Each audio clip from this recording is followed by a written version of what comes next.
this guide, I'm going to show you how to update WhatsApp. Before we do get into this guide, make sure to like the video and subscribe to the channel with all notifications on. It really does help the channel and it lets us know that you want more content like this. We'd greatly appreciate it. And if at any point throughout this guide you did have any questions, just ask them down in the comment section below and we can help you out further. I'm going to be doing my best to reply to every single comment down there.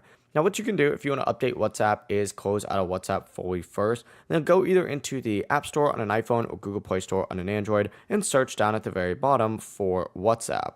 Once you search for it, select it. If there's an update, you could just select update on it.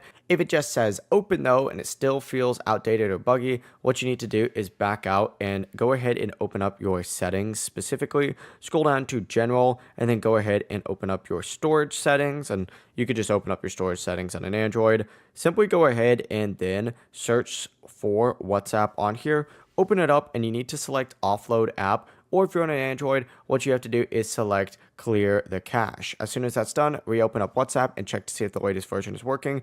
Sometimes you do have to reinstall it, so just keep that in mind. That's the full process. It really is as simple as that. If you guys have any questions, ask them down in the comment section below and we can help you out further. I'm going to be doing my best to reply to every single comment down there. Before you do leave this guide, make sure to like the video and subscribe to the channel with all notifications on. It really does help us out and it lets us know that you want more content like this. We'd greatly appreciate it. Have a great rest of your day though. Peace.